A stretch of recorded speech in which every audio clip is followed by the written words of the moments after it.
देखो nutrition in human देखेंगे अभी। न्यूट्रिशन ह्यूमन में क्या होता है ना, ह्यूमन का हमारे जो एलिमेंट्री कैनाल जो कि माउथ से स्टार्ट होके क्या होता है ना, टोटल एनस में खत्म होता है, ये टोटल 7 मीटर होता है और उसका डिफरेंट पार्ट में डिफरेंट डाइजेशन का प्रोसेस होता है न्यूट्रिशन का।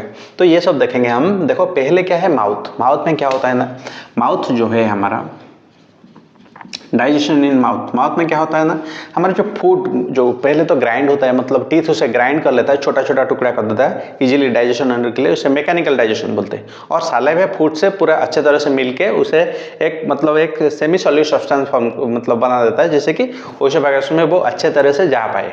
और क्या होता है ना, जो सालाइवरी ग्लैंड होता है, सालाइवरी ग्लैंड यहाँ पर सालाइवा सीक्रेट करता है। ओके, ये जो स्टार्च होता है हमारे फूड में, स्टार्च को वो सिंपल शुगर और माल्टोज में कन्वर्ट कर लेता है। कौन कन्वर्ट कर लेता है, सालाइवा और सालाइवरी अमाइलेज। जो एंजाइम का नाम क्या है, सालाइवरी अमाइलेज।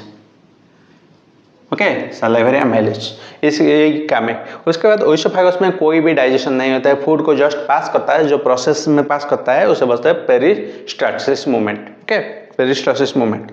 और उसके बाद फूड चला जाता है कहाँ पर, स्टोमक। स्टोमक में क्या होता है ना, स्टोमक में थ्री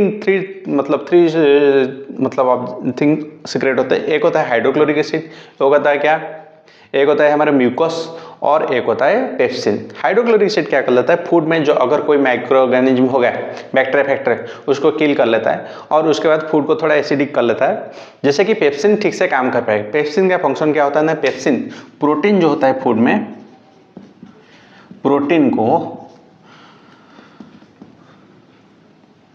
प्रोटीन को क्या कर लेता है, डाइजेस्ट करने में हेल्प होता है। Okay, protein to peptones by the action of pepsin कर लेता है। इसके लिए क्या चाहिए, फूड थोड़ा एसिडिक होना चाहिए, इसलिए हाइड्रोक्लोरिक एसिड भी काम करता है उसका। और जो म्यूकोस होता है, जब हमारा मतलब स्टोमक में फूड नहीं होता है, म्यूकोस हाइड्रोक्लोरिक एसिड का हार्मफुल इफेक्ट से हमारे स्टोमक को लाइनिंग को बचाता है। ओके, इसीलिए बोलते हैं जब कोई खाना नहीं खाए होगे अगर दूर मतलब देर तक, तब पानी पीने लग चाहिए, ताकि क्या होगा, हमारा स्टोमक थोड़ा सेव हो जाएगा। उसके बाद होता है क्या, हमारा फूड थोड़ा थोड़ा होके स्मॉल इंटेस्टाइन में निकलता है, एक बार नहीं, थोड़ा थोड़ा। ओके, वहाँ पर स्पिंचर मसल होते हैं इधर स्टोमक में, इधर धीरे धीरे थोड़ा फूट जाएगा, क्योंकि स्मॉल इंटेस्टाइन का डायमीटर बहुत छोटा होता है, इसलिए थोड़ा फूट जाएगा। वहाँ पर क्या होता है ना, वहाँ पर सब एंजाइम सीक्रेट होता है, जैसे कि ये लिवर से सीक्रेट होता है, क्या, लिवर से बाइल सीक्रेट होता है, और पैनक्रियाज में सीक्रेट होता है, पैनक्रियाटिक जूस सीक्रेट होता है, जो कि है क्या, ट्रिप्सिन और लाइपेज, ये सीक्रेट होते हैं। और यहाँ पर क्या होता है ना, complete digestion of carbohydrate, fat, protein, ये कंप्लीटली डाइजेशन हो जाता है स्मॉल इंटेस्टाइन में। तो स्मॉल, ये तो हो गया क्या, स्टोमक में। स्मॉल इंटेस्टाइन में क्या होता है, पहले जो बाइल आता है, बाइल जूस क्या कर लेता है, फूड को मतलब फैटी एसिड जो फूड जो मतलब निकलता है, उसे थोड़ा क्या कर लेते हैं, थोड़ा उसे सॉल्ट, बाइल सॉल्ट होके उसे बड़ा फैट ग्लोब्यूल्स को छोटा में टुकड़ा में कर लेता है, जैसे कि जिसमें कि क्या होगा, लाइपेज उसे मतलब ठीक से उसे फैटी एसिड और ग्लिसरॉल में कन्वर्ट कर पाए। तो उसके बाद क्या होगा, पैनक्रियाटिक जूस में आएगा क्या, पैनक्रियाटिक जूस में आएगा लाइपेज क्या कर लेता है, ये जो वो इमल्सिफाइड फैट, इसे बोलते हैं क्या, इमल्सिफाइड फैट को कन्वर्ट कर लेता है fatty acid and glycerol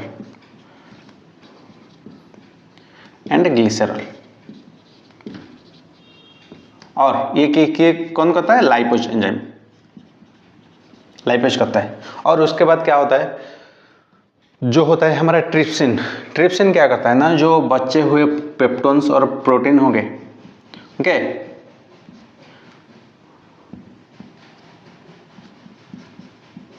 peptones को क्या कर लेता है,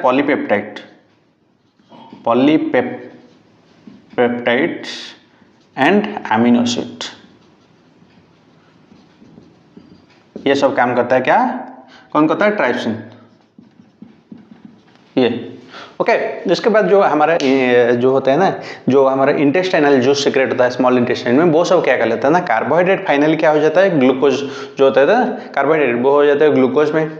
और जो हमारा होता है प्रोटीन हो जाता है पॉलीपेप्टाइड्स और अमीनो एसिड, और जो होता है हमारा क्या, और जो होता है हमारा फैट हो जाता है फैटी एसिड एंड ग्लिसरॉल, ये सब प्रोडक्ट में निकलता है। और जो स्मॉल इंटेस्टाइन में फिंगर लाइक प्रोजेक्शन होता है जिसे बोलते हैं भिलाई जो स्मॉल इंटेस्टाइन जैसे कि स्पॉन्ज जैसे ऑब्जर्व कर लेता है ना सब्सटेंस को, स्पॉन्ज में वाटर डालेंगे तो वो ऑब्जर्व कर लेगा, उसी तरह से वो ऑब्जर्व कर लेता है स्मॉल इंटेस्टाइन में फूड, जो डाइजेस्टेड फूड वो ऑब्जर्व हो जाएगा और बॉडी के ब्लड के साथ बॉडी के चारों ओर जाएंगे, वहाँ पर वो असिमिलेशन और यूटिलाइजेशन हो जाएंगे।